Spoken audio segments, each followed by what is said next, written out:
நல்லது பண்றதுக்கு அரசியலுக்கு வாங்கடா. திரு ஓபிஎஸ் அவர்கள் வந்து ஒரு ஸ்டேட்மெண்ட் சொல்லியிருக்காரு. எடப்பாடி பழனிசாமி விஜயின் கதவை தட்டு தட்டி பார்த்தார், ஆனால் விஜயோ முடியாது என்று கதவை அடைத்து விட்டார் ஒரு ஸ்டேட்மெண்ட் அவர் கொடுத்திருக்காரு சார். உங்களோட பன்னீர்செல்வம் தட்டாத கதவே கிடையாது. சூப்பர் ஸ்டார் மனைவி லதா ரஜினிகாந்த் வந்து அவங்க வந்து கொலுவுக்கு கூப்பிட்டாங்க சார். போஸ்டர்ல கதவு மாதிரி ஒரு டிசைன் தான், அதை போய் கூட தட்டிட்டாரு.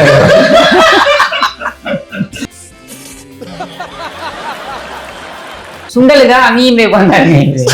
சரியா, அவருக்குமே மிக்சர் பண்ணிருந்தாங்க. நான் சொல்றேன், அன்னைக்கு சுண்டல் பன்னீர் ஆயிட்டாரு. என்ன சரியா, குஜராத்ல முதலமைச்சர் பதவி ஏத்துக்கிறாருன்றதுக்கு இங்கே இருந்து இவரு போயிட்டு 4வது ரோலையோ 5வது ரோலையோ உட்கார வச்சுட்டாங்க. உடனே அங்கிருந்து ஏதோ லாபி எல்லாம் பண்ணி மேடையில ஏறணும்னு காவி துண்டு போட்டாதான் ஏற முடியும். காவி துண்டு போட்டு போய் நின்னாரு மேடையில. சரியா, நானும் பன்னீர்செல்வம் வேட்டி ஏத்து ஸ்டாலின் இருக்கிறாரு மாதிரி வேட்டின்ற மாதிரி அது கட்டினாலும் கட்டிட்டு பட்டாப்பட்டியோட உட்காந்து பாப்பலாரு. முன்னாடி வேலைக்கு மானம் மரியாதையோட போனவங்க பல பேரை எல்லாத்தையும் உருவிட்டு அனுப்புறாங்க. சார் ஒவ்வொருத்தரும் முடிவு பண்ணிட்டோம்.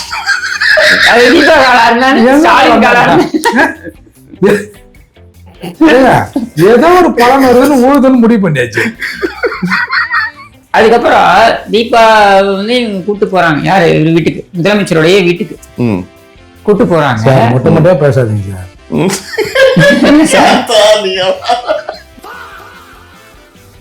பைக்கை இப்ப சொல்லுங்க முன்னாடி எல்லாத்தையும் நடக்கும்.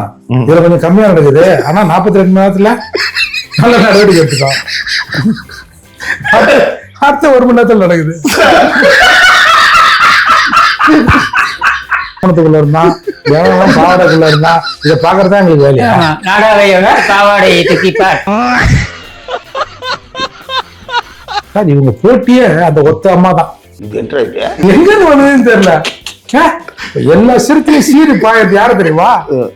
ஸ்டாலின் கூட இல்ல. அந்த தேர்தல் நான் கூடுவது கூடாம அண்ணாடி வருதுல அத கூட இவங்க ஒண்ணு எல்லாரும் பாயது அந்த அம்மா மேலதான். எத்துக்கிறா வீக்கு அப்படின்னு அந்த அம்மா சொல்லிட்டு சாதனையா பண்ண மாதிரி இவர் வெளில வந்து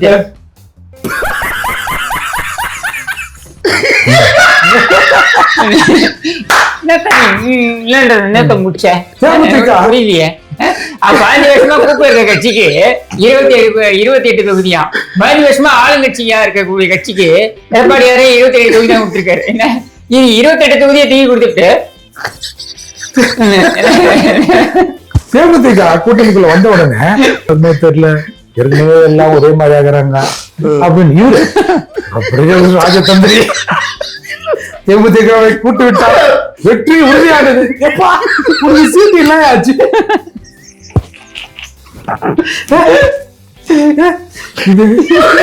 சார் சசிகலா கட்சி ஆரம்பிட்டுமா நேரா போய் முதல்ல அம்மா வாங்கம்மா நீங்க தான்மா ரஜினி ஆரம்பிக்கிறேன்னு சொல்லிட்டுமா நேரா போறது. கமல் ஆரம்பிப்பேன் நேரா போறது. எங்க ஒன்னாலும் போய் ஒரு துண்டை போட்டு வைக்கிறது. விஜய் வரட்டுன்றது. இந்த மாதிரி நின்னா. This video is sponsored by Fast Track, celebrating 25 years of excellence. Download your Fast Track app now. Cresco Cars, leading dealers of Maruti Suzuki. RR Collections, elegance in every thread. Top 4 call drivers, day or night, we drive for you. The Times of Republican Times Debate Political Uncut. ஒரு வருடம் almost ஒரு 8 மாசம் இருக்கும். The most expected combo அப்படின்னு நம்ம சொல்லலாம். எல்லாருமே ரொம்ப நாள் கேட்டுட்டு இருந்தீங்க. லாஸ்ட் வீடியோ ஒரு காம்போவில் நம்ம போட்டோம், நான் கிஷோர் சார் அப்புறம் ராவுத்தர் சார். பட் இதை வந்து பார்த்தீங்கன்னா 6 மாதமாக நீங்கள் எக்ஸ்பெக்ட் பண்ணது. ஆனால் திரும்பவும் அந்த வீடியோ வந்து இந்த மாதிரி ஒரு டிபேட்டில் வந்து இவ்வளோ கிளாஸாக அமையுன்றதை எதிர்பார்க்குறேன். அதுவும் எலெக்ஷன் டைமில் நான் ரொம்ப ஈகராக இருக்கேன். இந்த வீடியோ இந்த ஷூட் நான் பண்ணுறதுக்கும் அது உங்கள் முன்னாடி நாங்கள் வந்து இந்த வீடியோவை ப்ளே ஆகிறதுக்கும். ஃபஸ்ட்டு வந்து பார்த்தீங்க அப்படின்னா மதிப்புக்குரிய அண்ணன் ஏர்போர்ட் மூர்த்தி அவர்களை. ஆனால் வணக்கம்ண்ணா. ஒரு நீண்ட இடத்துல எம்ஜிஆர் மாதிரி இருக்கீங்க. எம்ஜிஆர் மாதிரினா பார்த்தியா ஆரம்பிச்சாச்சு. தொப்பி இல்லை வேற எதுவும் இல்லையா? ஸோ அவர் வந்து நம்மளோட ஸ்டூடியோவுக்கு வந்து திரும்பவும் ஒரு லாங் கேப் அப்புறம் வந்திருக்காரு. ரொம்ப மகிழ்ச்சி. அடுத்தபடியாக அண்ணன் திரு கிஷோர் கே சாமி அவர்கள். வணக்கம் அண்ணா.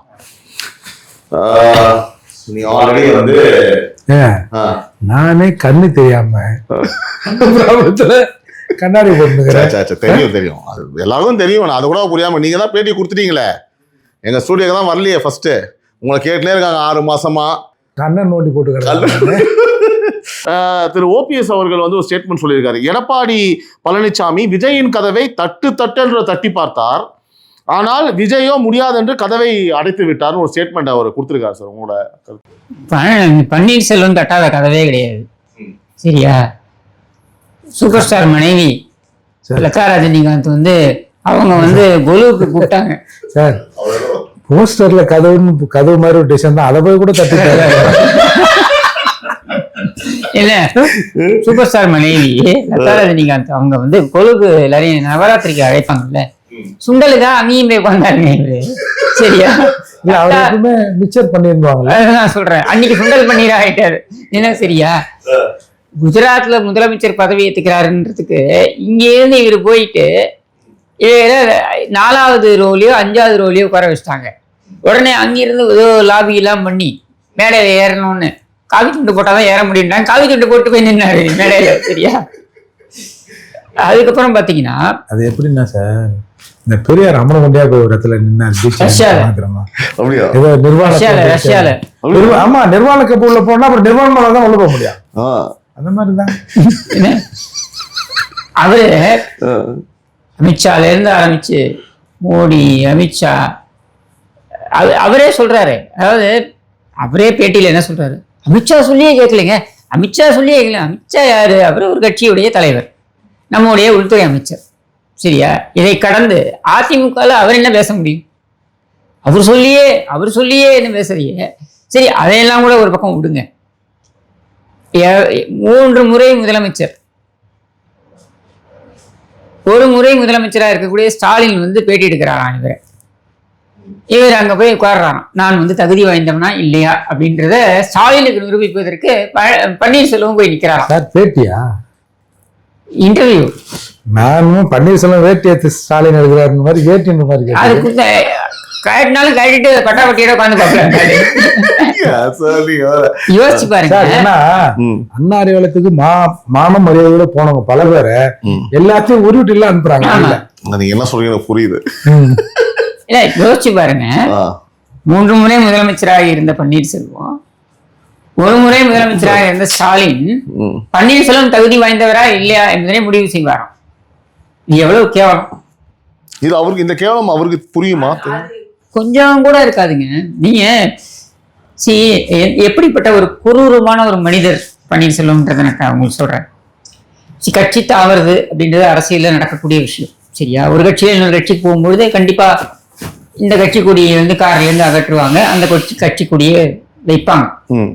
இவர் வந்து அம்மாவின் மூத்த மகன் பரதன் இப்படின்லாம் பேசிட்டு வீடியோ எடுக்கிறாருங்க. என்ன? அந்த அம்மாவுடைய படத்தை எடுத்துட்டு ஸ்டாலின் படத்தை வைக்கிறத வீடியோ எடுக்கிறார், எடுத்து அதை பரப்புறார். அப்ப எவ்வளவு ஒரு கொடூரமான ஒரு சிந்தனை கொண்ட ஒரு மனிதனா இருக்கும்.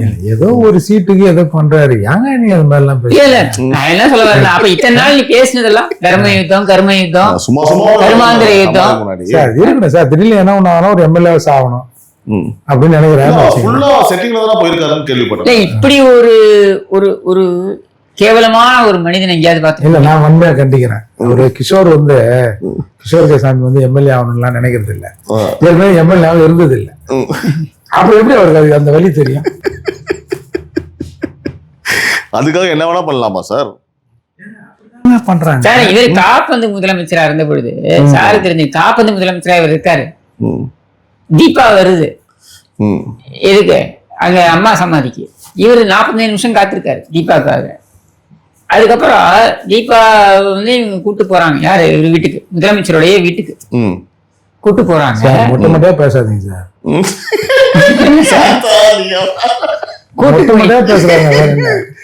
வீட்டுக்கு கூட்டு போயிட்டு அங்க மொத்த பன்னீர்செல்வத்தோட ஃபேமிலியும் அப்படியே காலில் விடுறாங்க. தீபா கால். இவனுக்கு என்ன வயசு? அந்த தீபாவுக்கு என்ன வயசு? யோசிச்சு பாருங்க, இவ்வளவு எல்லாம் செஞ்சுட்டு வெக்கமே இல்லாம இன்னைக்கு ஸ்டாலின் போய் நீ நிக்கிற. அப்போ இன்னொரு சேர்ந்து சொல்றாரு. அடுத்த இன்பநிதி காலையும் விழுவான். நான் என்ன சொல்றேன், தீபா காலில் உழுந்தவருக்கு எவர் காலில் சார் உழுதுன்னு முடிவு பண்ணிட்டோம். அது தீபா காலா இருந்தாலும் ஸ்டாலின் காலா ஏதோ ஒரு பலன் வருதுன்னு உழுதுன்னு முடிவு பண்ணியாச்சு.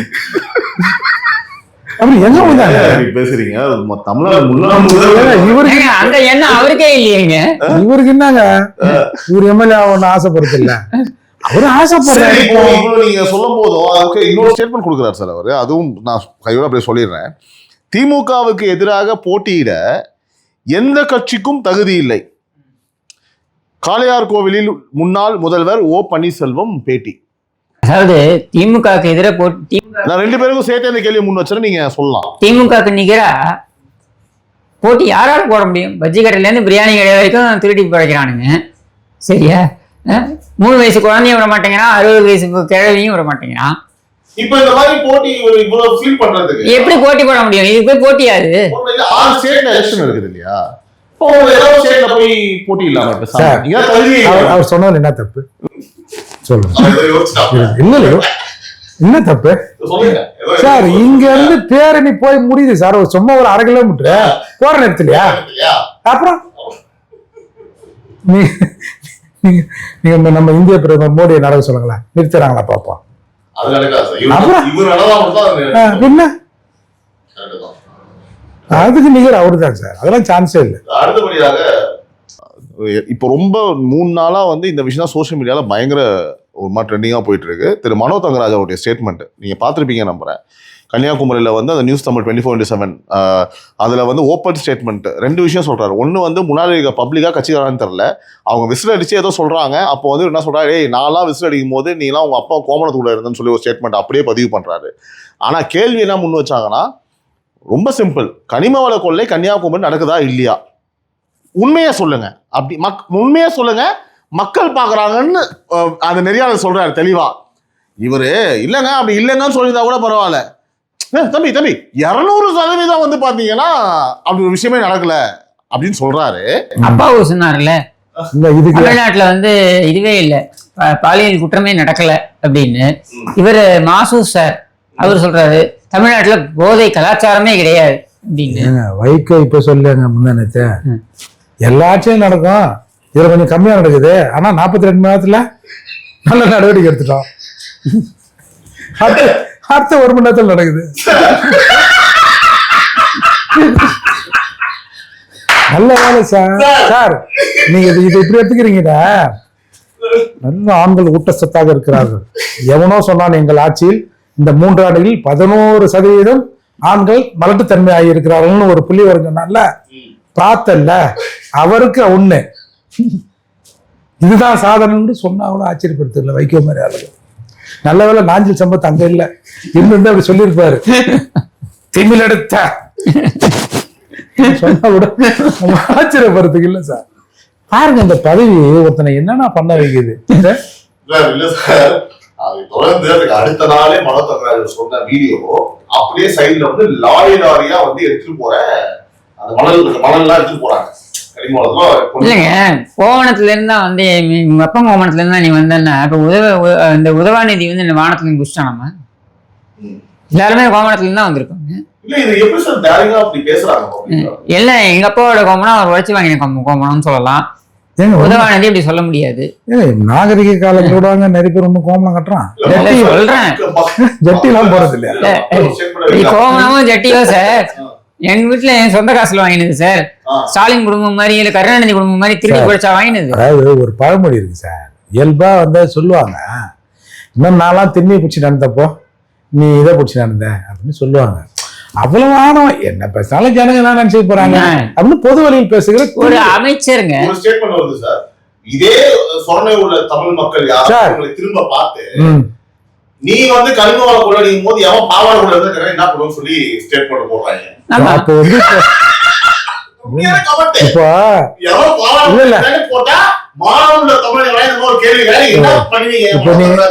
இப்ப நீங்க என்ன சொல்ல வரீங்க, எவன் கோமணத்துக்குள்ள இருந்தான் எவன் பாவாடைக்குள்ள இருந்தா இதை பாக்குறதா எங்களுக்கு வேலையா? நாடாவை பாவாடையை தூக்கிப்பார் அங்கே தெரிவார் மனோ தங்கராஜ் அப்படின்னு சொல்ல முடியுமா? ஒரு பொதுவெளியில் மக்கள் கூடுகின்ற இடத்துல இப்படி ஒருத்தன் மைக்கில பேசுறான்னா அதுவும் அமைச்சர் மக்களை மசரா கூட அவர் நினைக்கல. இதே மக்களை ஒரு கருணாநிதியை கூட நினைக்கலன்னா சார் இது உண்மையான இப்ப நீங்க சொன்னதுதான் 101 வார்த்தை. அதாவது ஒரு மக்கள் மன்றம், அதுவும் ஒரு சேட்டலைட் சேனல்ல நீ இப்படி பேசுறனா கொஞ்சம் யோசிச்சு பாருங்க சார். மக்களை கேள்வி வரலாம், மக்களை சந்திக்க போவாங்க சார். அதனால அவரை மக்கள் சந்திக்க போகும்போது அவர் அந்த மக்களை எப்படி ட்ரீட் பண்ணிருப்பாரு, மக்கள் பேச எப்படி ஹேண்டில் பண்ணிருப்பாரு, அவர் எந்த மக்களுக்கு மரியாதை கொடுத்திருப்பாரு, அவரு இதுக்கு யார் கூட துணை நிற்கிறாங்கன்னு பாருங்க. இது பேசுறதுக்கு எது தெரியுமா தைரியத்தை கொடுத்தது? ஏற்கனவே ஒரு பிரச்சனை ஒரு அமைச்சர் பதவி எடுத்தாங்கல்ல, திருப்பி எப்படி அவர் வாங்கினாரு? அப்போ எது ஒன்னாலும் அது அதுக்கு ஒண்ணு இருக்கு அப்படிங்கிறது தானே. ஏன் அவங்க வந்து கொழுப்புக்காரன்னா கொழுப்பு குடிச்சா குண்டாயிடுவீங்க, நல்ல வேலை உண்டாயிடுவீங்கன்னு சொல்லாம போனாங்க. அது ஆனாலும் கேட்கறதுக்கு ஆச்சரியப்படுறதுக்கு ஒண்ணும் இல்லை. சைல்ட் லேபர்ஸ்லாம் வேலை செஞ்சதா வந்தது. அப்போ யாருமே வந்து கேட்க மாட்டாங்கன்னு தெரிஞ்சுனாங்கன்னு வச்சுக்கோங்களேன், அப்படி தறிக்கட்டு ஓடுவாங்கல்ல. அதுல ஒருத்தர் யார் போய் யாரை கேட்பா? நீங்க ஒரு ஆபீஸ்ல ஒரு 4 பேர் லஞ்சம் வாங்குறான்னு வச்சுங்க. இப்போ ஒரு தாரத்துக்கு இப்படியே சொன்ன ஒரு ரீஸ்டார் இருக்கிறாரு, ரீஸ்டார் நல்லா வாங்குறாரு. அவர் போய் ஒரு கிளர்க்கு ஒரு சூப்பரண்ட், யோ என்ன ஏதோ காசு கேட்டியான்னு கேட்க முடியுமா? நீ ரொம்ப ஒழுங்கான் போற அப்படின்வாங்க இல்லையா? அந்த மாதிரி இங்க யாரும் இங்க யோகியம் இல்லை. அதனால யாரை போய் கேட்கறது, யார் எப்படி கேட்டுருவான் அப்படிங்கிறது தான் சார். சார் கடந்த 3 நாட்களாக அடுத்தபடியாக திரும்பவும் வந்து ஒருவர் மேல ஒரு கரிசனமான பார்வை வந்து சில பேர் எழுந்திருக்கு. அவரை பார்க்கும்போது என்னடாச்சா இந்த மாதிரி ஒரு தலைவர் இப்படி பண்றாங்களேப்பா அப்படின்னு ஒரு கூட்டம் சொல்லுது. உனக்கு வேணும்டா மோனா என்ன நான் பண்ணிருப்பேன் நீ அப்படின்னு ஒரு கூட்டம் சொல்லுது. ஓகேவா? ஸோ இதுல வந்து இந்த 2 பேர் என்ன சொல்றாங்கன்றத வந்து மக்கள் பார்க்கணும். நான் கேள்வியை முன் வச்சிடுறேன். திமுகவால் ஏற்பட்ட வலி, திருமா வேதனை. திமுக கூட்டணியில் எங்களுக்கு குறைந்த தொகுதிகளை ஒதுக்குவதால் வலியும் இருக்கிறது. குறைந்த தொகுதி இல்ல, மிக சொற்ப. அவர் சொல்றபடி அவருடைய திருமாவளவனுடைய கூற்றுப்படி வேலையில் வலிமையும் இருக்கிறது. 23 கட்சிகள் கொண்ட மெகா கூட்டணி என்பதால் அனைவரையும் அரவணைத்து செல்ல வேண்டிய தேவை உள்ளது. கூட்டணி வலிமையாக இருந்தால்தான் வலதுசாரிகளை வீழ்த்த முடியும். புரிதல் இருப்பதால் சமூக தீர்வை எட்ட உள்ளோம். விசிக தலைவர் திருமாவளவன். என்கிட்ட ஒரு 5-6 ரூபா கொடுக்கணும்ல, இல்ல நான் நல்லா கக்கூசை கிளீன் பண்ணுவேன்னா ஒரு 4-5 கட்டத்தோட என்கிட்ட சேர்த்து எல்லாம் கொடுக்கணும். நாக்குல எனக்கு சொல்லுங்க சார், கொஞ்சம் கூட மனசாச்சு இல்லை. என்கிட்ட ஒரு 4 கட்டத்தோட வந்தது, வீட்டு கக்கூஸ் தானே கழுவிடுது. நான் எனக்காக கேட்கறேன், இன்னும் 2 கொடுத்தாலும் அந்த 2ம் உங்க தான் வந்து கக்கூசை கழுவு போகுது. நான் வெளியில போய் என்கிட்ட 6 தொடர்பு உங்களுக்கு தெரியும்ல.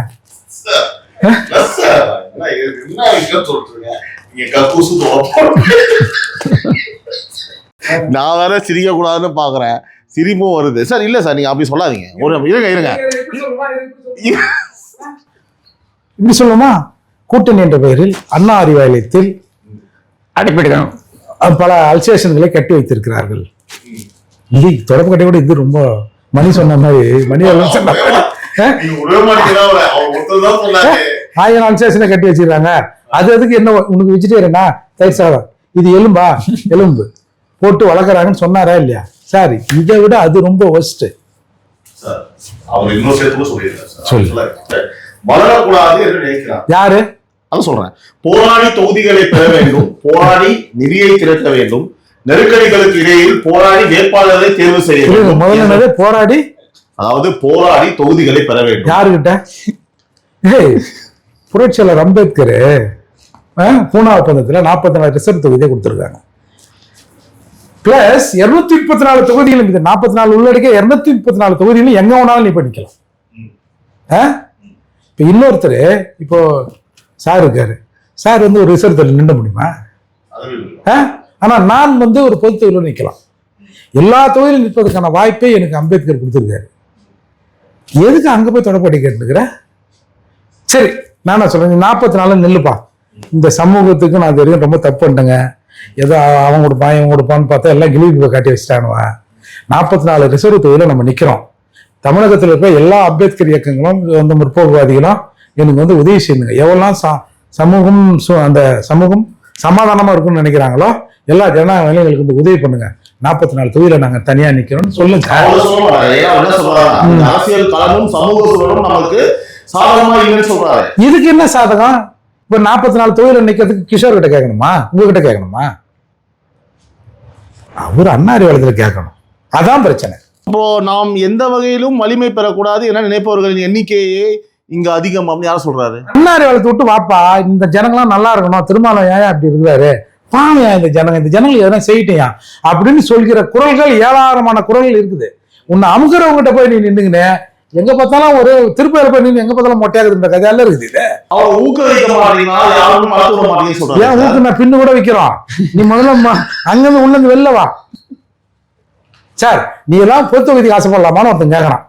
என்னை போய் ஒருத்தன் நீ எல்லாம் என்ன பொதுத்தூர்ல வரேன்னு எனக்கு கேட்டா எனக்கு எவ்வளவு கோவம் வரும். கோபமே இல்லாம சிரிச்சு நிக்கிறீங்களே, அப்ப அப்படிதான் கேட்பான்.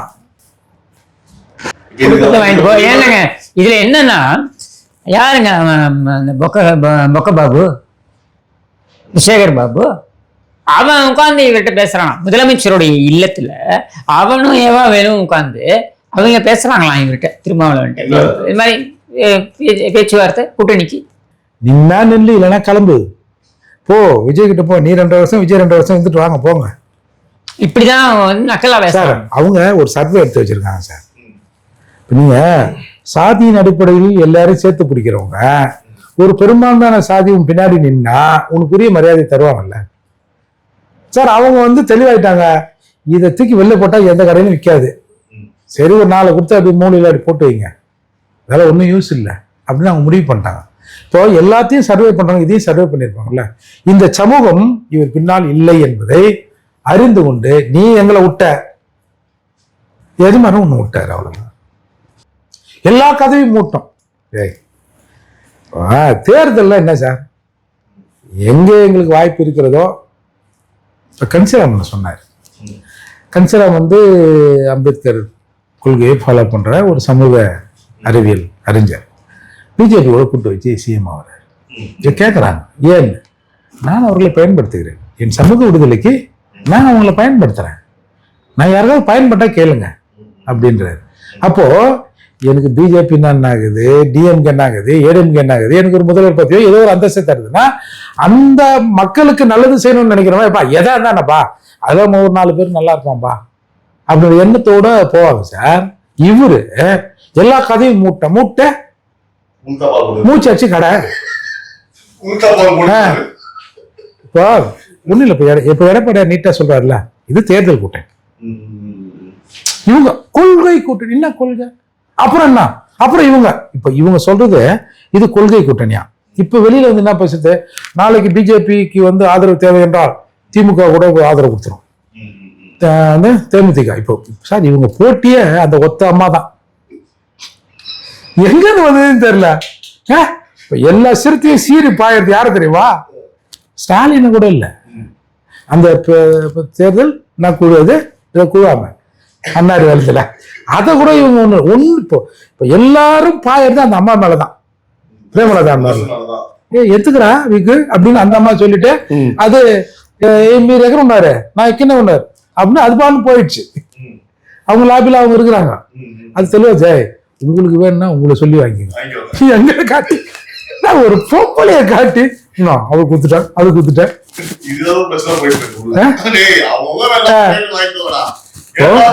காங்கிரஸ் என்ன சொல்ற விஜய் கூட போயிட்டு போட்டுமா அப்படின்னு மிரட்டிய 3 தொகுதி அதிகமாயிட்டாங்க. இருக்கிறத 4 பேர் தாங்கிறான், 3 தொகுதியை கூட்டி வாங்கிட்டாங்க. அது வேற சாதனையா பண்ண மாதிரி இவர் வெளில வந்துட்டு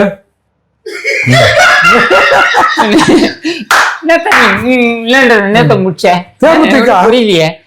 15 வருஷமா கூப்ப இருக்க கட்சிக்கு 28 தொகுதியா, 15 வருஷமா ஆளுங்கட்சியா இருக்கக்கூடிய கட்சிக்கு எடப்பாடியாரே 27 தொகுதி தான் கொடுத்திருக்காரு. என்ன இது 28 தொகுதியை தூக்கி கொடுத்துட்டு தேமுதிக கூட்டணிக்குள்ள வந்த உடனே எல்லாரும் மூடி நிற்கிறான். என்ன நடக்குமோ தெரியல, ஏற்கனவே எல்லாம் ஒரே மாதிரி ஆகிறாங்க அப்படின்னு இவரு ராஜதந்திரி தேமுதிகவை கூட்டு விட்டார், வெற்றி உறுதியானது. எப்பா உனக்கு சீட்டு இல்லையா ஆச்சு.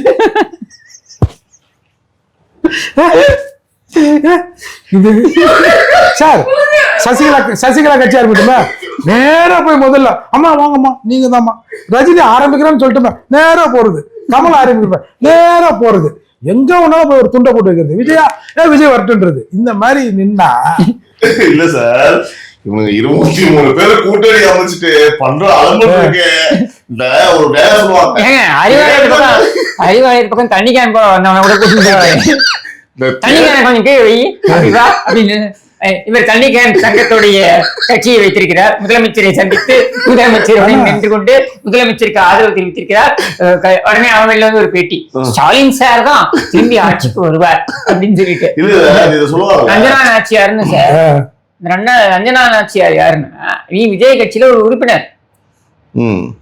அந்த அம்மா விஜய் கட்சியில வெளில வந்துட்டாங்கன்றது ஒரு அறிவிப்பா கொடுத்து ரஞ்சனா நாச்சியார் வந்து விட்டார். ரஞ்சனா நாச்சியார் இது யாருன்னா அவங்க ட்விட்டர்ல கொஞ்சம் பிரபலம். சரியா, ஈழ கூட்டு போய் ஸ்டாலின் பண்ணி நிக்க வச்சு நமக்கு விஜய் பர்சனலா சரியில்லை இல்லைன்னு நினைச்சா கூட, ஆனா சார் ஒரு காலத்தில் எம்ஜிஆர் காட்டிய மிரட்சியை இன்னைக்கு திமுக காட்டி விட்டார் சார் விஜய். சரியா தப்போ மிரண்டு போய் நிக்கிறாங்கல்ல.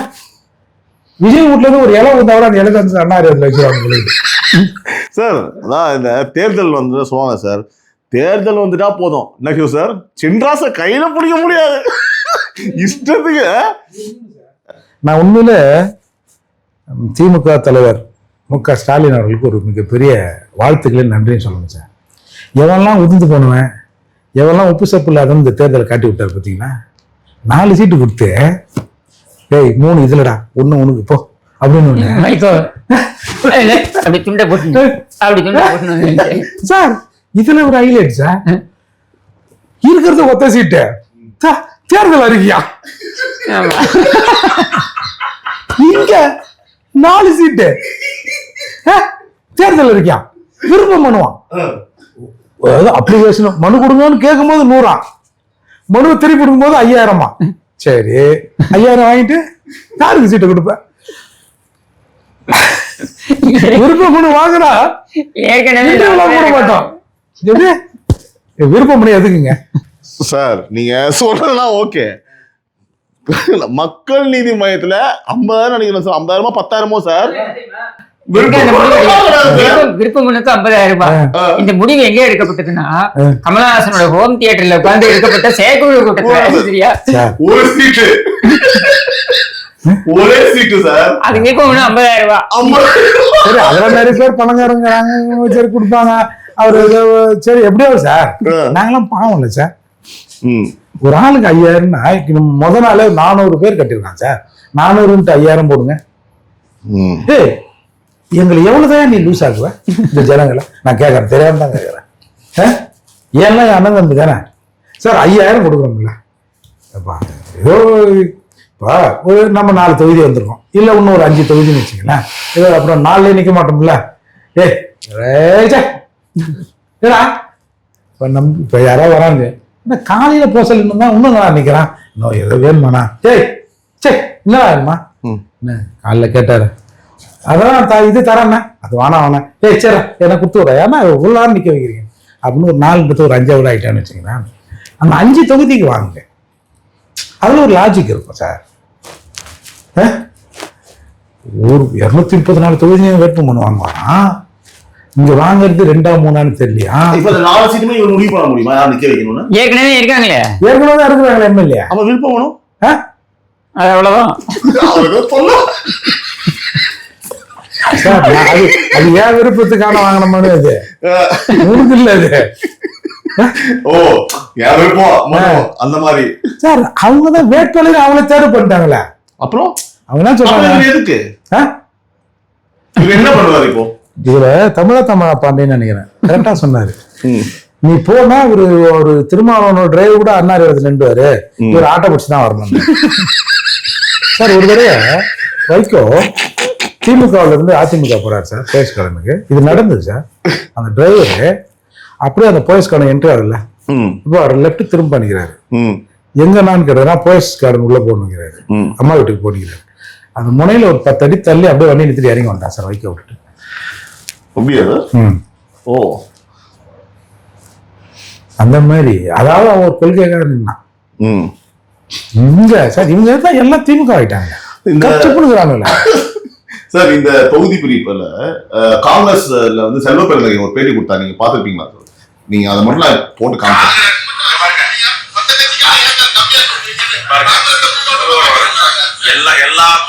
எல்லா தோழமை கட்சிகளுக்கும் அவங்களுக்கு கேட்பதற்கு உரிமை இருக்கு, கொடுப்பதற்கு மனம் இருக்கு மாண்புமிகு முதலமைச்சர். ஆனா காங்கிரஸை கம்பேர் பண்ணி கேட்க வேண்டாம். காங்கிரஸ் 100 நாடாளுமன்ற தொகுதிகள் நாடாளுமன்றத்தில் இருக்காங்க. எத்தனை 100 நாடாளுமன்ற தொகுதிகள் பிரதான எதிர்கட்சி. இங்கேயும் நாங்க பாண்டிச்சேரி உட்பட 10 நாடாளுமன்ற உறுப்பினர் இருக்கோம். ஏற்கனவே பல முறை சொல்லிட்டார், எங்களை நீங்கள் ஒப்பிட்டு பேச வேண்டாம். எங்களை ஒப்பிட்டு 110 தொகுதியில் நின்றவங்க நீங்க நாங்க 28 தொகுதியில் நிக்கிறோம். எங்களுக்கு எவ்வளவு நேரம் இருக்கும்? அந்த வேதனை அவங்க புரிஞ்சுக்கிறாங்க. நீ காங்கிரஸ் கொடுத்தாங்கன்னா 41 கொடுத்திருக்காங்க, 63 கொடுத்திருக்காங்க, 63 நின்னோம், 41 நின்னோம், அப்புறம் 25 கொடுத்தாங்க. நாங்கெல்லாம் வந்து இது மாதிரி நீங்க இவங்களுக்கு கொடுத்து அவங்களுக்கு கொடுத்து ஒப்பிட்டு பேசல. நம்ம தோழமையோட மக்களுக்காக இருக்கோம், மக்களை சந்திக்கிறோம். இப்போ நீங்க சொன்னீங்கல்ல சார், ஒரு காலத்துல காங்கிரஸ் ஆளுங்கட்சியா இருந்தது. ஏன் நம்ம ஆளக்கூடாதுன்னு வாய்மொழி போட்டவர் தானே அவரு. அதெல்லாம் கேட்க கூடாதுரா வந்து நீங்க சொன்ன மாதிரி வந்து கூட்டணிக்குள்ள இப்படி ஒரு கேவலமான விஷயங்கள் நடக்கும் போது மக்கள் எப்படி தான் பார்ப்பாங்க? ஏதாவது இது ஒரு எதிர்க்கான விஷயம். இப்ப நீங்க காங்கிரஸ்க்கு அதிகமா கொடுத்துருக்காங்கன்னு சொல்றாரு இல்லையா, சொல்றாங்க இல்லையா, கம்யூனிஸ்ட் சொல்றாங்க இல்லையா, காங்கிரஸ்காரன் சந்தோஷமா இருக்காங்க. அவனே அவனுக்கு பிடிக்கல, நீ கூட இருக்கிறது அவனுக்கு சுத்தமா பிடிக்கல. ஒண்ணு பண்ணலாமா சார், ஒரு 4-5 முதல்வர் ஆக்கிடலாமா தமிழ்நாட்டை? விடுதலை சிறுத்தைகள்ல கொஞ்ச நாள் முன்னாடி சொல்லலாம் 2026 திருமாவளவன் முதல்வர் வேட்பாளர்னு கர்மம் ஒரு 5-6 ஆக்கி விட்டோம்னா திருச்சிக்கு ஒரு முதல்வர், மதுரைக்கு ஒரு முதல்வர், தேமுதிக நான் ஐடியா கொடுத்தேன் சார். என்னன்னா நாங்கள் அங்கேயும் பேசிக் கொண்டிருக்கிறோம், இங்கேயும் பேசிக் கொண்டிருக்கிறோம், நாங்கள் எல்லா இடத்துலயும் அப்படித்தான் பேசுவோம் அப்படின்னா பேசாம ஒரு 10 சீட்டு திமுகவோட ஒரு டீல், 10 சீட்டு அதிமுகவோட ஒரு டீல், 10 சீட்டு விஜய் கூட ஒரு டீல்னு போட்டா 30 சீட்டு தேமுதிக நின்ன மாதிரி ஆயிடும்ல சார். ஆனா நடந்து நீங்க தான் எல்லார்ட்டையும் பேசுறீங்கல்ல, நீங்க திமுகவோடையும் பேசுறீங்க, அதிமுகவோடையும் பேசுறீங்க, விஜயோடையும் பேசுறீங்க ஒரே சமயத்துல. அதை நியாயப்படுத்தியும் சொல்றீங்க அப்படின்னா அதுக்கு பதிலா 10 சீட்டுனா 30 சீட்டு நின்று போங்களேன். அதுக்கு இது சிறப்பா வந்து பாத்தீங்கன்னா ஒரே கட்சியில ஒரு எம்எல்ஏ தான் சார், ஒரு சீட்டுன்றது ஒரு எம்எல்ஏ இல்லையா? அதே 4ஆ பிரிக்க கூடாது சார். ஒவ்வொரு வருஷத்துக்கு ஒவ்வொரு எம்எல்ஏ 5 ஒரு எம்எல்ஏக்கு 5ஆ பிரிச்சுக்கலாம். இது நல்லா இருக்கு சார். இளங்கோவன் குடும்பத்துல நடக்கணும். ஒரு வருஷம் இளங்கோவன், ஒரு வருஷம் 5 இறந்தார், ஒண்ணு எம்எல்ஏ ராஜினாமா பண்ணணும் சாகணும் அப்படியே சார். நம்மளே வாய்ப்பு ஒரு வருஷம் இளங்கோவன் நடந்ததுல மாதிரி ஒரு வருஷம் வந்து அவர் மகன் இறந்துட்டாரு, அடுத்த வருஷம் இளங்கோவன் இறந்துட்டாரு. இது நல்ல விஷயம் தானே. 5 எம்எல்ஏ இருக்கலாம் சார். 5ன்னா 50 ரூபாய் வைக்கலாம். அப்படியே சார் கூறு போட்டு விற்கிறாங்க சார். அடுத்தபடியா கிஷோர் சார், இது உங்களுக்கு ஆக்சுவலா நீங்க பதில் சொல்லணும் இந்த கேள்விக்கு. நிச்சயமாக மக்களை வந்து எதிர்பார்க்கலாம் அவங்க கிட்ட. நம்ம முதல்வர் அவர்கள், அதாவது முன்னாள் முதல்வர் தான் சொல்லணும் இல்லையா? இப்போ சிஎம் கிடையாது, இப்போ சிஎம் தாங்க. காப்பந்தன் வேணா சொல்லிட்டு போங்க.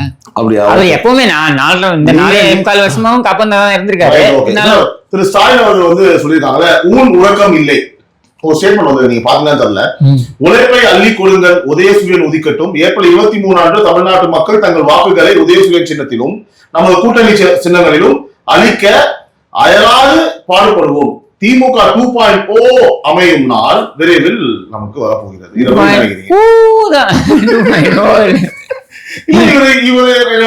மக்கள் என்ன கேக்குறாங்கன்னா, நீங்க எப்படி இந்த மாதிரி வந்து உங்களுடைய ஒரு செய்திகளெல்லாம் கொஞ்சமே யோசிக்காம இவ்வளவு கொடூரமான விஷயம் நடந்துட்டு இருக்கும் போது தூங்காம கொள்ளாம இதுக்காக உழைங்கன்னு சொல்றீங்களே, நீங்க கொஞ்சம் கூட யோசிச்சா சொல்றீங்க. தூங்காம கொள்ளாம உழைக்கிறாங்க.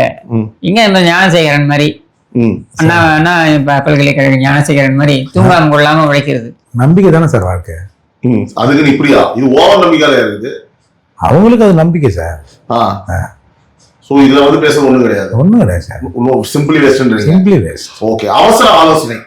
அதாவது பரபரப்பாக அரசியல் நடந்து கொண்டிருக்கும் போது இவ்வளவு சூழலையுமே அவசரம் கடகன்னு பேசுறாங்களா உள்ள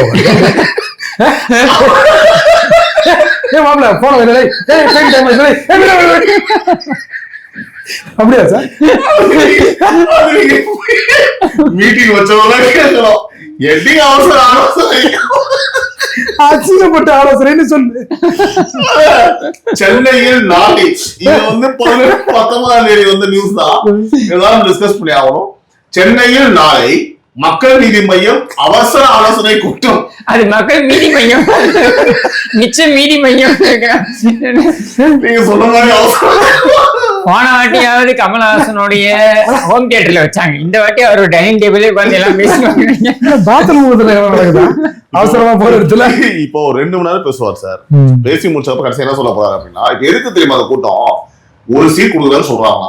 அந்த ஒரு சீட்டை வாங்கலாமா வேணாமா? அந்த ஒரு சீட்டும் உதயசூரியன் நிக்கணும்னு சொல்றாங்களா சார்? இது வந்து என்ன பண்ணலாம் அப்படின்றதுதான். அவங்க கட்சி தலைவரே திமுக அனுப்புறீங்க, அப்புறம் மிச்சம் தலைவர் என்னங்க? அதான் சார் இப்ப ஏற்கனவே நீங்க மிச்சம் மீறி சரி இப்ப என்ன சொல்றாங்கன்னா சில பேரு, இவரே இந்த பக்கம் உட்காந்து பேசுவாரு, கேள்வி கேட்டு எஞ்சி போய் ஆப்போசிட்ல உட்காந்து இவரே பதில் சொல்லுவாரு, இந்த பக்கம் இவரே அந்த பக்கம் அவரே அப்படின்னு சொல்லி கமெண்ட்ல சொல்றாங்க. இன்னொன்னு, ஒருவேளை ஒரு 5-6 பேர் அதுல வந்துட்டாலும் ஒரு 2 மணி நேரம் பேசி முடிச்ச பிறகு புரியாமையே ஒண்ணு அவங்க எந்திரிச்சு போவான். அவங்க மொத்தம் முடிவு என்னன்னா, எப்பா தலைவர் என்ன சொல்ல வர்றாருன்னா ஒரு சீட்டை நிக்க போறாராம்பா, இதாம்பா சப்ஜெக்ட், வெளில வந்துருவான், இதுக்கு எதுக்கு ஆலோசனை பண்ணணும்னு சொல்றாங்க. உங்களோட கருத்து என்ன? இதை அக்செப்ட் பண்ணிப்பாரா இல்ல வெளில வந்து வராங்க? இதை விட்டுட்டு திமுக விட்டுட்டு பயங்கர காண்டாகிறீங்க. இப்பதாங்க அந்த எம்பி ஆகிறாரு சார். அவருக்கு ரொம்ப ரோஷம் சார். பாத்தீங்களா டார்ச் லைட் எப்படி தூக்கி போட்டு டிவில அடிச்சு உடைச்சாரு. சரி இப்ப என்ன அதுக்கு? இப்போ ஒரு சீட் கொடுத்து அசிங்கப்படுத்தினா எப்படி சார்? இப்ப அந்த டார்ச் எங்க பிடிக்கிறாரு அவளுக்கு? ஆள் இன்னும் அண்ணாரியாரின் கக்கூசு. அமுகு டுமுகள் அமால் டுமால், அமுகு டுமுகள் அமால் டுமால்.